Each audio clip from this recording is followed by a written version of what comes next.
Hello everybody, Alex here bringing you another knife video. This particular one is on a Skiff Culprit. This is a similar model to his Accomplice, however it is a smaller blade length. I think his Accomplice is 3.5, and I think this one is 3 or 3.25, I can't remember which. But I'll start showing you what I got with it. This is his card. I don't know if this information is all still 100% accurate, but... And then I got also blue hardware for everything. He's currently got this Mokutai hardware in here, but it came with milled blue hardware, which is what you see on most of his knives. This is a bit of an upgrade. I bought this used, and it came with all this hardware, so I'm not going to put it on because I prefer the Mokutai in this piece, but I've got it if I want it. And you can also see you've got his branded case there. So he's got the complete packaging. It looks good. Let me put this away for a second here. So yep, I'm just going to kind of do my usual thing. I'll talk about my experience with Steve, if what I've kind of worked with on him. Talk about the knife, the finishing, what I think, should you buy one, yada, yada, yada.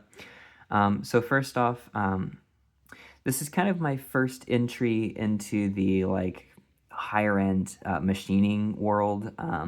I'd say Steve kind of plays ball with the Grimsmo brothers and Holt Blade Works, and there may be a few others. I put it in a slightly different category than the custom knife division. I forgot what it is, but there's a I think it's a Russian company that puts together a lot of collaborations, and they do a lot of high-end machining work. I feel like these are in a slightly different class because as far as I know, it's only Steve and one of Steve's family members who produces these knives. I think the Grimsmo brothers is pretty low employee-wise on how many people they employ. I think it's just two brothers, or it used to be. And I can't speak about Holt because I don't know about Holt, but I think it's in the same boat. And I think it kind of competes in that category more than Custom Knife, because of the Russian company, just because they are a little more hands-on with their knives, and they also produce their own designs, whereas the other company I was mentioning doesn't. They basically do collaborations. I think they're good collaborations, and they pick good knives to offer to more people. There's nothing wrong with that, but that's why I put them in slightly different categories, even though they probably cost close to the same.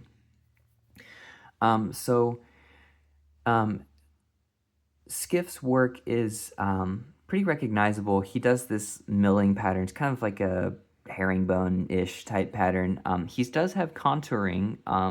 He's got it going this way. You can see he's got a couple of different planes kind of curved over, and he's got it kind of in this unique pattern here. So as you can see, we've got the Mokutai pivot collars, and unfortunately my fingerprints are all over them.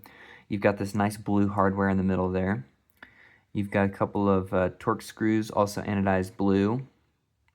You can see his Mokutai backspacer, which I'm a big backspacer guy over standoffs, so I'm glad that I was able to pick this up with a Mokutai backspacer already in it, because I don't really like standoffs. They're easy to clean, but I think on custom knives, you have more artistic ability with something like this. It's funny, it kind of reminds me of my Jeremy Marsh backspacer a little bit. I'll pull it out here just so you can see it, but Jeremy also has kind of like a angle up in the middle of it. They're definitely different, but just looking at it kind of reminded me of that, but it's off to the side here. You can see he's got this Mokutai clip, nice and great colors on this. He got really nice depth in there, good polish on it.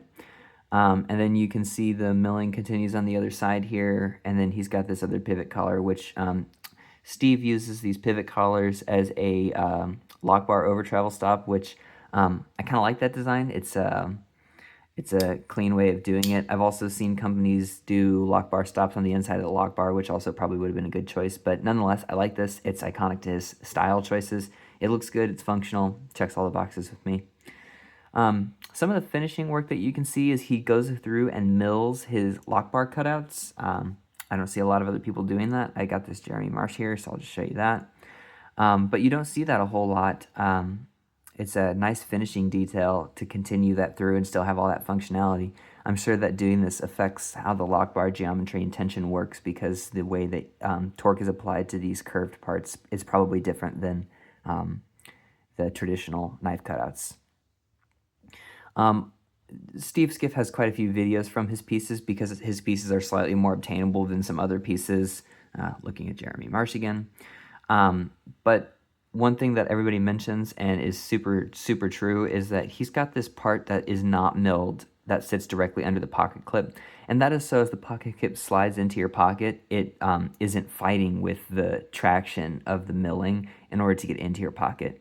And I am a big fan of that, because it bothers me a lot when I can't get the knives in and out of my pockets, because like the clip sits over the lock bar cutout or whatever, for whatever reason. So I like that that is not the case on this. Continuing around, you can see his maker's mark is right here on the blade. I like that a lot better than maker's marks like that sit on the blade. So here's my Walter Randolph Wyvern. You can see that sits on the blade. I like how this blade has a nice clean design to it. It flows well. Speaking of design, he's got a nice high satin on here. You can see my the reflections going on. You're probably looking at my window there. But yeah, he's got a really nice satin. And then he does polishing on the flats there. So yep, he's got a nice blade shape on here. It's got a kind of a drop to it. I guess it's some kind of drop point. He's got a nice long top swedge here that aligns well with the main grind here. When you're actually using it, it's kind of strange. It kind of feels like the knife is pointed down, and when you're cutting, like you really use like this part of the blade right here to do all the cutting work. It's kind of different in that way. Like I don't notice that with other knives. It feels like they're pretty straight, and I can use different parts of the blade pretty easily, but with this knife it seems pretty focused. One thing about this knife, when I got it, there wasn't any marks on the blade. Now there are, because I've tried to use it, but I have to say, I don't know if it was resharpened or if it was resatined, but the edge on this was not very good when I got it. Like it barely opened boxes. I mean, obviously keys open boxes, so it's like it will do it, but it didn't seem like it was great. And again, this knife is, you're not gonna be able to see this. This is Culprit number 21, so this is years old. Now he's doing like lock bar inserts and stuff, so you know that this is a older model, and it's probably passed hands numerous times. I have no idea if this is the stock edge. I'm going to assume it's not, or when I got it. But I put it on the Wicked Edge. I gave it a new edge, and it's much, much, much better now. So I don't know if that was the stock edge. I assume it wasn't, but hopefully his edges come out of the box really sharp. But if you're only using a small part of it, like this part goes dull quicker than the rest of it based on kind of how it sits. So I don't know. We'll see if that ends up bothering me. I use my knives, so if it starts going dull a lot there, I don't know. I guess that's just a design choice that's how it was. I don't think it will be an issue, though. He's using CPM 154 steel. I like CPM 154 pretty well. It's nice and corrosion resistant. Its edge retention is acceptable with a good Rockwell hardness on there. Pretty chip resistant. It's a good all-around steel. People don't go as crazy for it as like Rex 121 or traditional super steels, but it bothers the daylights out of me when steels corrode and are like super brittle, and oh well, you can't use it for this and that. You should have picked a different steel. Oh, you can't use M398. That's too brittle. It won't work well for that. It's like, oh come on, man, it's just a knife. Does it work or does it not? Like, I get like using the correct tool and the right blade steel for the right task, but like it is a pocket knife. It needs to do everything that a pocket knife can do, So it's nice to have kind of just all-around steel that you don't have to think about a whole lot. I like CPM 154 for that reason. As you can see, I think makers like it because it takes polish as well and stuff, as you can see. Yeah, you can see that window in there, so it works well. Let's talk action for a second, and maybe I'll talk about Steve Skiff's work and how I was introduced to it. Just like I'm sure many people were. I'd say Jim Skeleton was probably my first introduction to the name. Jim had some kind of thumb stud, which I'm not really a thumb stud guy, so I wouldn't consider that knife in my collection. And then eventually he got some accomplices that were a little more dressy. This is kind of more plain Jane of what Steve typically offers to people. It's kind of the entry level minus the Mokutai. But I basically ran into his table at a show. I say ran into like it wasn't intentional, but I walked over to his table because I was interested in seeing what the hype was about. And this was years after Jim did that video. It was probably in like 2020. He probably did that video 5-6 years before that. So I had known the name for a long time, but I hadn't got an opportunity to see Steve. And I think I picked up some of his accomplices, and the action on these is really, really good. It doesn't shock me at all that people love these things. I'd say the flipper tab on this is probably more light switchy than push button. Your finger falls right into it. It opens well. Push button, like you can. It fires harder, but like, I don't know. It's just, to me, push buttons are like more flat top where you like push down on them and then use the action. Whereas like these pointed ones to me are more clearly a light switch. But nonetheless, I went up to his table. I asked if I could handle the knives. He said yes. And I put it in my hand and I was like, oh, wow, that's pretty nice. And I get it. Like, there's a reason these knives are super popular. They're affordable in retrospect. It's not a Benchmade, and you're going to pay a lot more than Benchmade money for them. But the action on this is good. It's consistent. It's not drop free, which I think that's pretty in as of the last 5 years. Like, everybody likes to describe it as hydraulic, not like drop shutty.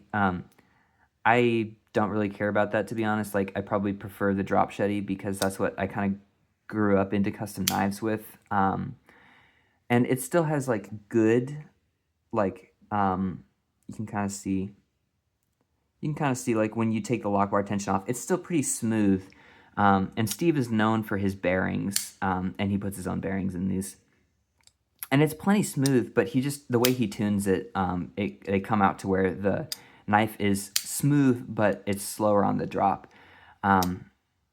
It's good action. I mean, I see why, like I said, I see why people like this. It's consistent, it works, it fires, it's easy. You can do it over and over and over and over again.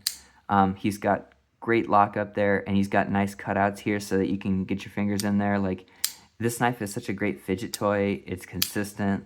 I get it. Like, I see why people like this. It works.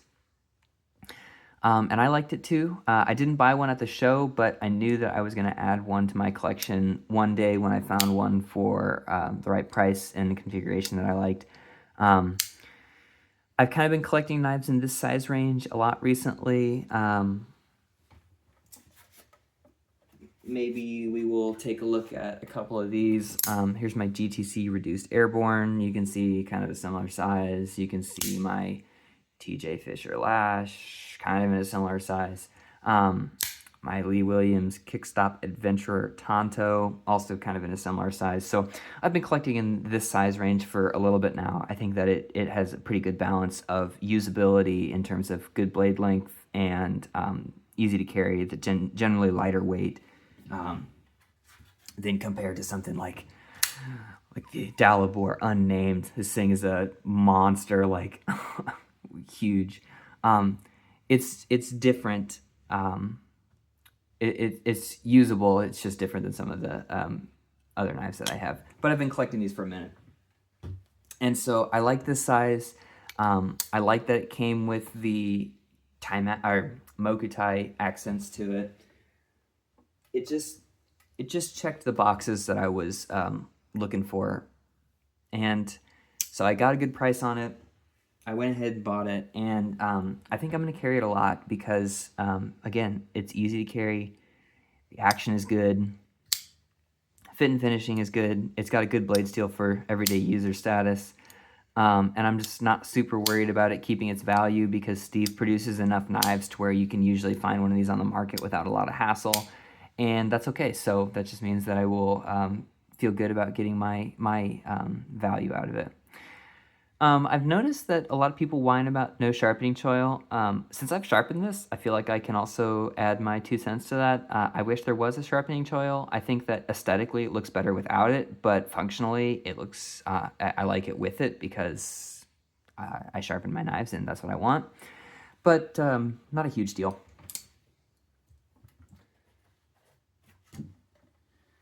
Um, One other thing I kind of wanted to point out is I have been really into this like titanium with just Mokutai accents look lately, which is the main reason I had the Walter out actually.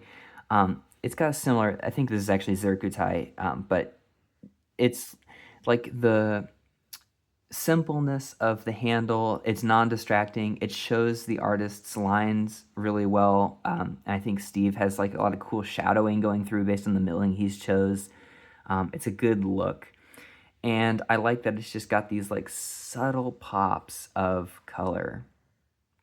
To me, that's a cool look. In the hand, it's got good ergonomics. You could use this as a choil because it's not sharp right there, so you can get up there and do work. Oh, sorry for bumping the camera. You can get up there and do work, no problem. It fits all of my fingers on there, no problem. I wear like medium large gloves depending on what brand it is. And he doesn't have any like aggressive finger grooves in there, so I think just about anybody could get their hands on this and feel pretty comfortable with it. No hot spots. It is kind of slick, but the texturing does a pretty good job of putting your hand in the right place. He's got no jimping on the top of the blade, and it's mirror polished, and so it is wicked slick. I prefer jimping. I've always preferred functional jimping unapologetically.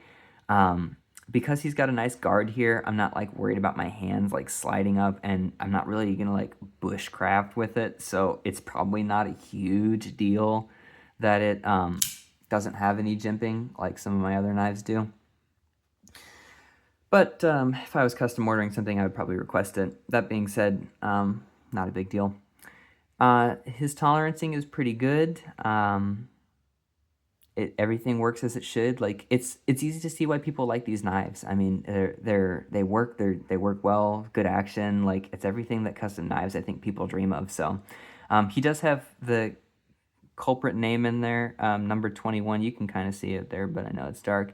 And then he puts his logo on the inside one on this side. I don't have my light with me, so unfortunately you just have to take my word for it. But he's got no skeletonizing, just the logos and name in there, which I'm good with that. It's not a super heavy knife. I don't have a scale on me, but it's very carryable. So yeah, that's about all I got. Would I buy it again? And should you buy it? Yeah, I'd buy it again. Like if you find a good price on one in a configuration you like, it's a good knife. I mean, it seems like a no-brainer. I'd buy it again. Do I think you should buy it? Yeah, if you find one in a configuration you like, if it's the size you like. I think you would be fine getting any of Steve's knives. And if you find something in a configuration that you like, I trust that all of his work is about, will meet your expectations. Like I said, now he does like lock bar inserts and stuff. So I think this is probably an older knife, but he's making changes to make his products better and better, and I think he's going to continue to do that as long as he makes knives. He is in the Knife Makers Guild, so he's well accredited by his peers. He makes great knives. I think you'd really like them if you ever get a chance to get your hands on one. I think you should. So yeah, that's about all I have for you. So I want to thank you for joining me, and I hope you have a good day.